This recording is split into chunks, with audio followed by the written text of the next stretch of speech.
देख रहे हैं खबर फास्ट, तेज खबर, पैनी नजर।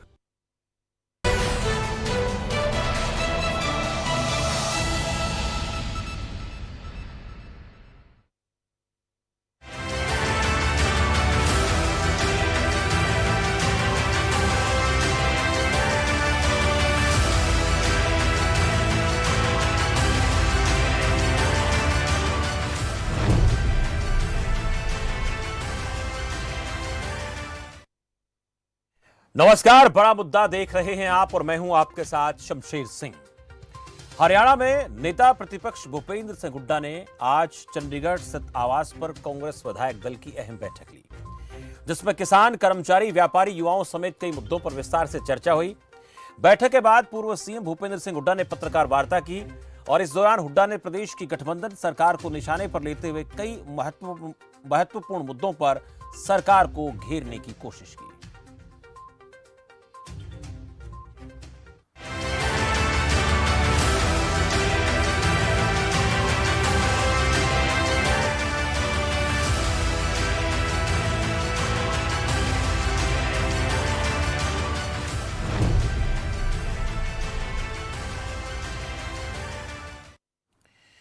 भूपेंद्र सिंह हुड्डा ने कहा कि प्रदेश सरकार विश्वविद्यालयों की भर्तियों में हस्तक्षेप कर उनकी स्वायत्तता के साथ खिलवाड़ कर रही है।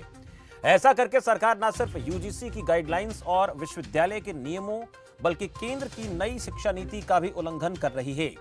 हुड्डा ने यूजीसी के नियमों और नई शिक्षा नीति में दिए नियमों का हवाला देते हुए कहा कि हर विश्वविद्यालय में भर्ती के लिए पहले से उपयुक्त नियम और भर्ती कमेटी मौजूद है।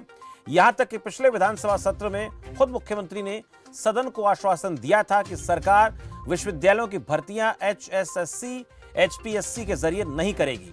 बावजूद इसके सरकार स्वायत्त संस्थाओं के कामकाज में दखल अंदाजी कर रही है। इसके अलावा और भी कई अहम मसलों पर हुड्डा ने प्रेस कॉन्फ्रेंस में सरकार पर आरोप लगाए। इससे पहले हम सुनेंगे, फिर बड़ा मुद्दा में इन पर हम चर्चा करेंगे। एससी और SS commission, HSS commission select करेगा, वो यूनिवर्सिटीज की ऑटोनॉमी खत्म करने का एक कदम होगा, जो कि शिक्षा के हित में नहीं है और ना ही नई शिक्षा के जो शिक्षा नीति है केंद्र की उसके अनुसार है ये, ना ही यूजीसी की गाइडलाइंस के अनुसार है, ना ही जो आपने यूनिवर्सिटी के रूल्स बनाए हुए हैं उसके अनुसार नहीं है। एक एक दाना की खरीद का इंश्योरेंस था। तो क्या बाजरे में क्या हुआ? बाजरे में 600 इन्होंने 72 रखा और बाजरा बिका 800-900। वैसे भाव उसका 2250 एमएसपी नहीं मिला। और ये कोई वो बात नहीं है आपके अखबारों की मैं इतनी ढेर सारी वो दे सकता हूँ कटिंग्स जिसमें ये बाजरा का नहीं मिला। इसी प्रकार से धान की ये देखो पीआर नहीं बिका तो गांव बड़ौली के किसान आत्महत्या की चेतावनी तक दे रहे हैं और कहीं मंडी बंद कर रहे हैं, कहीं ताला लगा रहे हैं और इन्हें ऑल ऑफ सडन खरीद बंद कर दी और एमएसपी नहीं दे रहे उसकी। और धान खरीद में आज से 2 साल पहले भी कहा घोटाला हुआ कि हम जांच कराएंगे, उसकी जांच की रिपोर्ट कहाँ है? भ्रष्टाचार चरम सीमा पर है। अब यह रोज बयान आ जाता है सरकार की तरफ से, कभी किसी मंत्री का, कभी किसी का, कि भाई खाद की कोई कमी नहीं है हरियाणा में। तो मेरा एक ही सवाल है, खाद की कमी नहीं है तो मेरी बहन बेटियां लाइन में क्यों खड़ी है? क्यों अखबार वाले फोटो देते होंगे? एक एक कट्टे के लिए सुबह से बैठती हैं, शाम तक जाती है। कमी नहीं है तो ऐसा तो मैंने कभी सुना नहीं, कभी देखा नहीं हमारी बहन बेटियां लाइन में खड़ी हों। कोरोना आया, महामारी थी, सबने लड़ाई लड़ी, लेकिन सरकार ने क्या कदम उठाए? कोई खाली जगह जितनी है वो जगहें भरी गई क्या? कोई बेड बढ़ाया गया क्या? अभी ये डेंगू आया, मतलब बहुत सारे अस्पताल तो ऐसे हैं डिस्ट्रिक्ट लेवल के जहां डेंगू की जो मशीन टेस्ट करती है ना, प्लेटलेट्स की सेपरेट करती है, वही अवेलेबल नहीं है। जो बेरोजगारी में जो हरियाणा नंबर 1 हो गया है और जो युवाओं की आंखों में धूल झोंकी जा रही है कि भाई 75% हम वो लेंगे और जो स्टेट रेजिडेंसी सर्टिफिकेट है, वो 5 साल के उसमें रख दिया, 15 साल से घटा के। अरे 80% महाराष्ट्र में भी है, लेकिन स्टेट रेजिडेंसी सर्टिफिकेट तो 15 साल वाले को मिलता है। किसी भी स्टेट में देखो, कहीं भी हिंदुस्तान में किसी प्रदेश में 5 साल वाले को स्टेट रेजिडेंसी नहीं मिलती है। महंगाई चरम सीमा पर है, गरीब आदमी का तो जीवन दुर्लभ हो गया है। क्यों? खासतौर पर हरियाणा में आप देखो, पहले हरियाणा में सबसे सस्ता डीजल था हमारे टाइम में, अड़ोसी पड़ोसी प्रदेशों में। आज हरियाणा में पंजाब से भी महंगा है डीजल, हिमाचल से भी महंगा, चंडीगढ़ से भी महंगा हरियाणा में। और गैस की तो आप पूछे मत। तो आपने सुना भूपेंद्र सिंह हुड्डा की तरफ से प्रेस कॉन्फ्रेंस में गठबंधन सरकार पर कई आरोप लगाए गए हैं। इस पर आज बड़ा मुद्दा में चर्चा करेंगे। मेरे साथ मेहमानों का पैनल जुड़ चुका है। मेरे साथ विजयपाल सिंह अहलुवालिया हैं, प्रवक्ता भारतीय जनता पार्टी से। अहलुवालिया साहब, बहुत स्वागत है आपका खबर फास्ट पर। राय सिंह गुर्जर हैं, प्रवक्ता मेरे साथ कांग्रेस पार्टी से। राय सिंह जी, बहुत स्वागत है आपका भी चर्चा में। और वरिष्ठ पत्रकार धर्मपाल धनखड़ जी मेरे साथ है। धनखड़ साहब, बहुत बहुत स्वागत है आपका इस खास चर्चा में, बड़े मुद्दा में। मैं पहले विजयपाल सिंह अहलुवालिया जी आपसे रिएक्शन जानूंगा। जो इस वक्त प्रेस कॉन्फ्रेंस आपने सुनी, बड़ी बात है, हमने निकाली इस प्रेस कॉन्फ्रेंस की। नियुक्ति प्रक्रिया, दो महत्वपूर्ण बातों पर पहले बात करेंगे। जो कॉलेज यूनिवर्सिटी में नियुक्ति प्रक्रिया को लेकर सवाल उठाए हैं कि ये स्वायत्तता पर एक चोट है सरकार की, जिसमें भर्ती प्रक्रिया में दखलंदाजी सरकार कर रही है, इस पर जानूंगा आपसे। और दूसरा, बाजरे को लेकर भी आरोप लगाया कि 800-900 रुपये बिक रहा है। भावांतर को लेकर भी बात की कि एमएसपी उसका ज़्यादा है लेकिन वो नहीं मिल रहा। इस पर छोटा सा कमेंट आपका दोनों बातों पर, उसके बाद राय सिंह जी के पास चलेंगे, फिर धर्मपाल जी से बातचीत करेंगे, फिर दूसरे मुद्दों पर आऊँगा। अहलुवालिया साहब। शमशेर जी, अगर हुड्डा साहब पूरी जानकारी लेकर प्रेस कॉन्फ्रेंस करते हैं नियुक्तियों के बारे में, तो उनको ये विषय लेना नहीं पड़ता, यूजीसी की गाइडलाइन की बात भी नहीं करनी पड़ती। एक्चुअली में हरियाणा स्टाफ सिलेक्शन कमीशन और HPSC असिस्टेंट प्रोफेसर और टेक्निकल स्टाफ की HSC और असिस्टेंट प्रोफेसर की भर्ती का जो रिटर्न एग्जाम है वो कंडक्ट कराने की बातचीत है। बाकी प्रक्रिया सारी यूनिवर्सिटी की एज इट इज यूनिवर्सिटीज की गाइडलाइन से यूनिवर्सिटी करेगी। और पहले भी यूनिवर्सिटीज ने अपने एग्जाम्स अनदर एजेंसीज को देकर कंडक्ट कराए हैं। अगर हुड्डा साहब इसकी पूरी जानकारी लेके प्रेस कॉन्फ्रेंस करते तो उनको इस विषय को उठाने में बड़ा आसानी भी रहती और अपने तथ्य को आगे से वो तैयारी करके आए जी। दूसरा, बाजरे के बारे में हुड्डा साहब ये बता देते कि हमारे टाइम में बाजरे की क्या दुर्गति थी। हमने तो 2250 रुपए बाजरा दिया, 600 रुपए अब की बार भावांतर भरपाई के नाते हर किसान को दिए। बाजरे का किसान तो खुश है और हुड्डा साहब दुखी है, क्योंकि दुख का कारण भी है कि हमने बाजरे की एमएसपी का जो डिफरेंस था वो भी दे दिया। ऐसा बाजरा जिसको कोई खरीदता नहीं था हुड्डा साहब के टाइम में। हुड्डा साहब अभी डीजल की बात कर रहे थे, अगर वो अपने टाइम में बाजरे की बात करते थे, कितनी दुर्गति थी बाजरे की इस समय जी। और आज बाजरे की 600 रुपए की भरपाई भावांतर भरपाई योजना के तहत मनोहर लाल जी सरकार ने देकर किसानों को खुशहाल करने का काम किया है।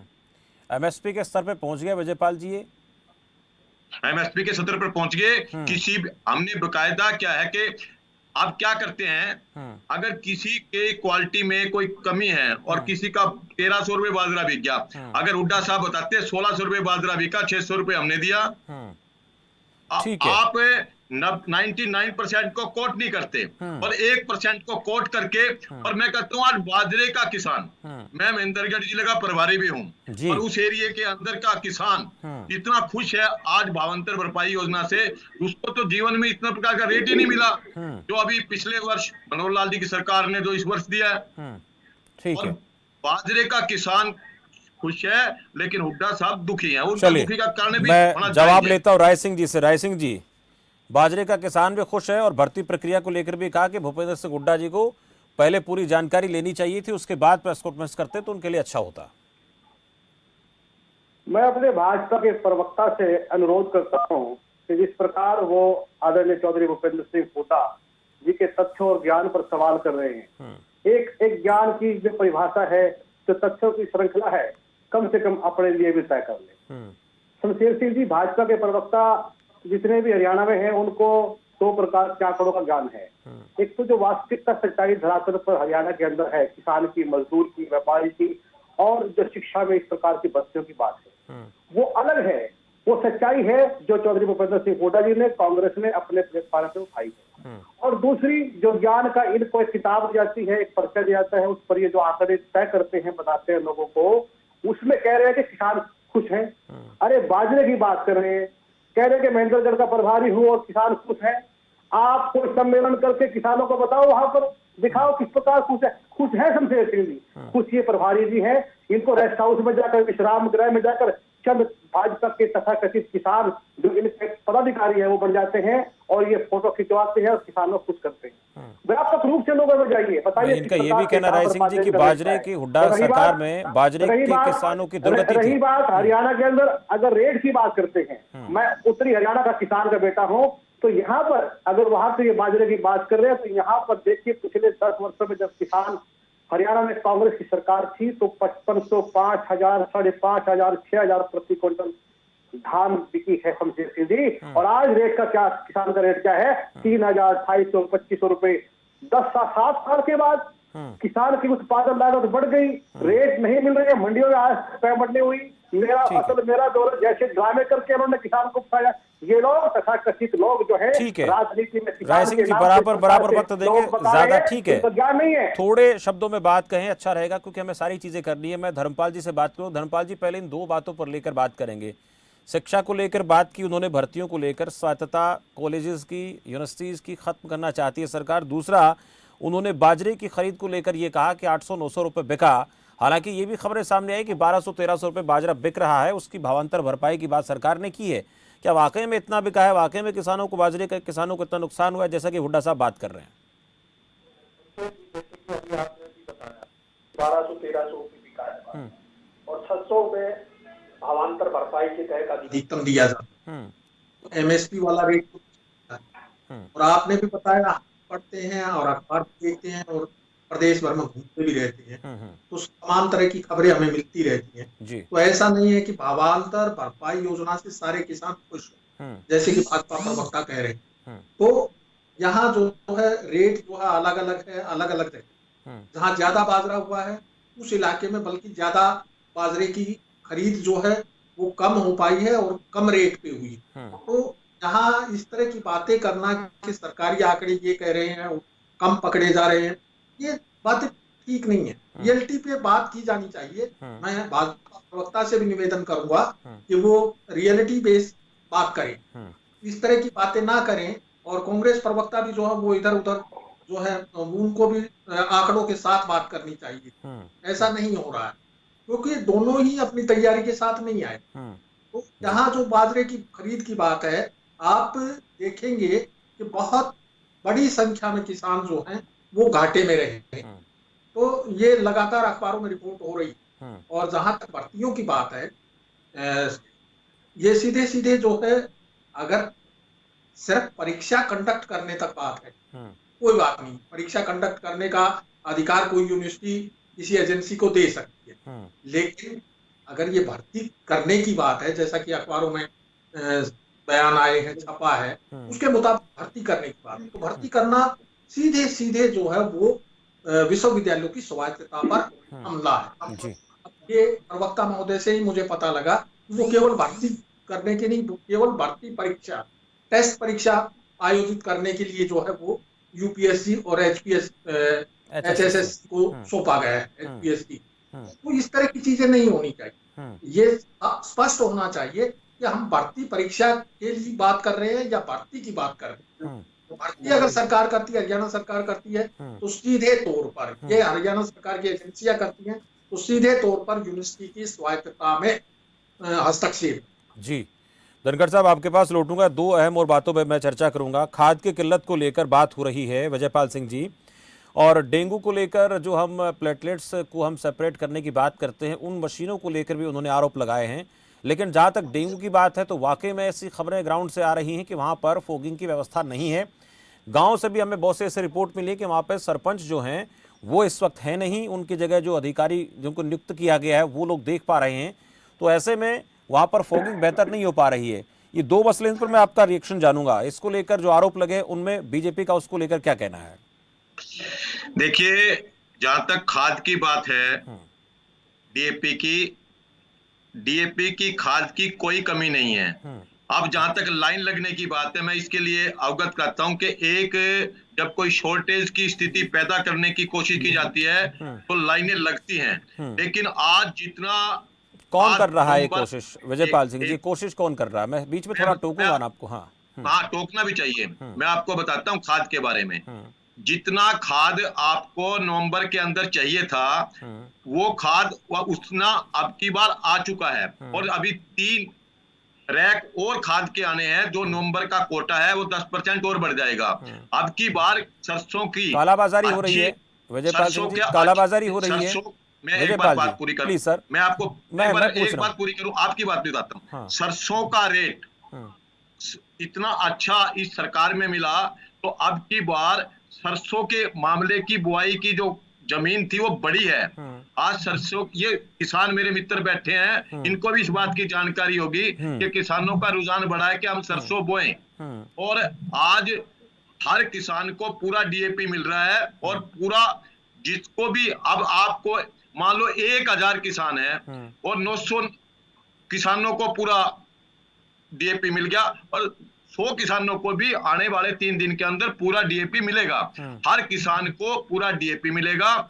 और जहां तक आपने डेंगू की बात की, डेंगू के लिए हमारे डॉक्टर्स, हमारी स्वास्थ्य टीम्स लगी हुई हैं, और उसके लिए जहां तक फॉगिंग की बात है, ग्रामीण स्तर पर भी हर जगह फॉगिंग हो रही है। अगर जहां पर कहीं फॉगिंग की कमी रही है, निश्चित रूप से वहां पर फॉगिंग होनी चाहिए। अगर कोई चांस आप दे सकते तो मुझे बता सकते। चलिए राय सिंह जी, ये बात देखिए, सरसों की इस वक्त डिमांड है, सरसों की रेट तो अच्छी मिली है, इसमें कोई शक नहीं है। और मैं भी कुछ एक किसानों से बात कर रहा था जो पिछले साल गेहूं बोते थे, उन्हें इस बार सरसों बोया, इस बात में तो कोई दोहराए नहीं है। लेकिन उसके बाद भी हम सवाल तो कर ही रहे हैं कि आखिर इस चीज़ को लेकर प्लानिंग पहले हो जानी चाहिए थी। ऐसा कई बार होता है, उसके लिए योजना होनी चाहिए सरकार के पास, प्रशासन के पास। लेकिन ये बात तो सही है। पर डेंगू को लेकर जहाँ तक बात आती है, तो इस बात को लेकर भी आपसे रिएक्शन जानेंगे, और सरसों को लेकर जो सवाल जवाब दिया है विजयपाल सिंह ने, उसको लेकर आपसे रिएक्शन जानेंगे। शमशेर सिंह जी, देखिए, हरियाणा प्रदेश कृषि प्रधान देश है।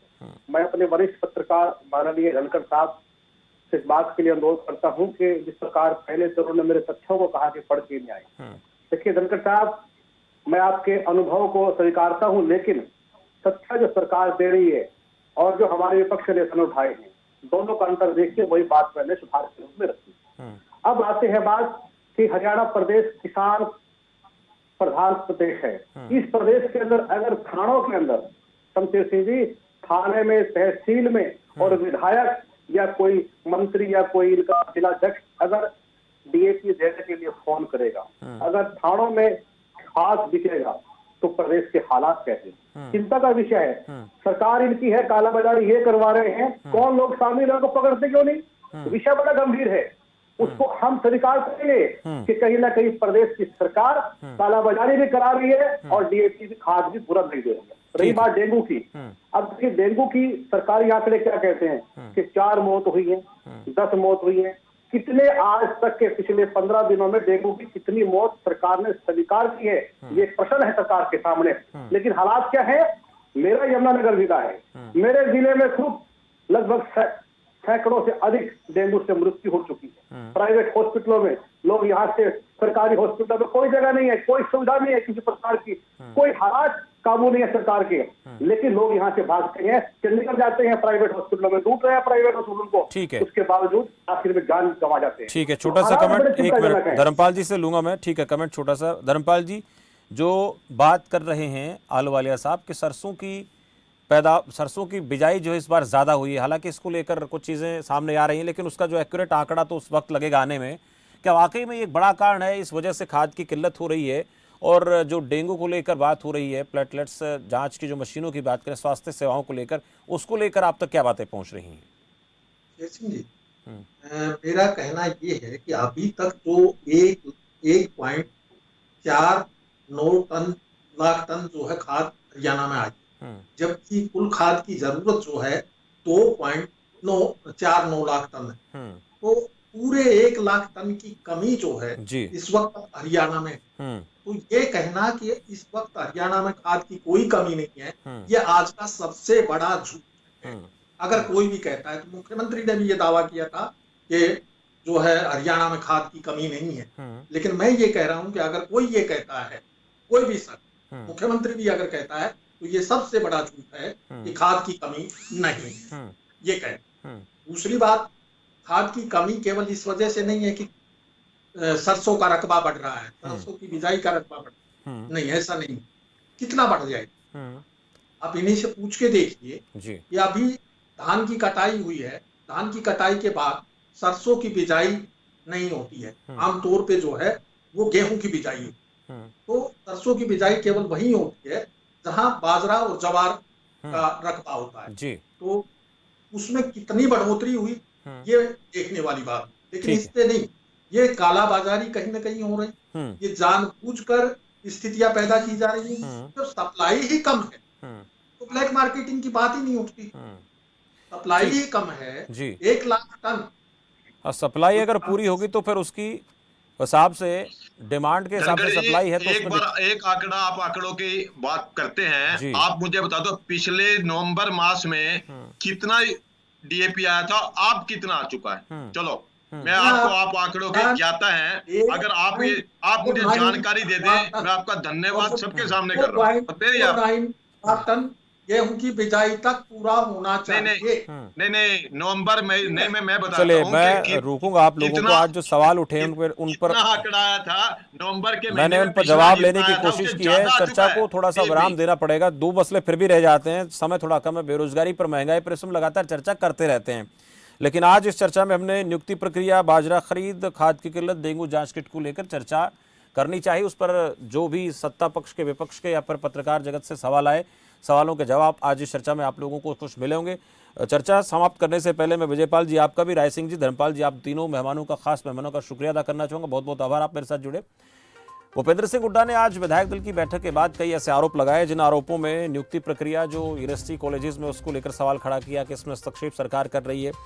बाजरा खरीद को लेकर 800-900 रुपए में बिका, इसके बाद खाद की किल्लत, जांच, बेरोजगारी, जांच किट, बेरोजगारी और महंगाई को लेकर इन तमाम सवालों को लेकर आरोप लगाने की कोशिश की। इसको लेकर विजयपाल खैरा जी ने जवाब दिए हैं कि भाई वो अपने तथ्यों के साथ आते तो बेहतर होता, खाद की किल्लत नहीं है, उसकी हम पूर्ति कर रहे हैं। हालांकि किसान अभी लाइन में है और उस लाइन के पीछे होने का कारण सरकार ये बताती है कि इस बार सरसों की बिजाई ज्यादा हुई है। लेकिन इन तमाम सवालों के जवाब सत्ता पक्ष को, सरकार को देने ही पड़ेंगे, क्योंकि किसान की बात होती है या फिर पढ़ाई लिखाई की बात होती है, स्वास्थ्य सेवाओं की बात होती है, तो सरकार से जवाब लिए जाते हैं। जिम्मेदारी सरकार की बन जाती है कि ऐसी चीजों पर सरकार इंतजाम करे, लोगों को दिक्कतें ना हो, परेशानियां ना हो। आज की चर्चा में फिलहाल इतना ही। आप देखते रहिए खबर फास्ट। नमस्कार।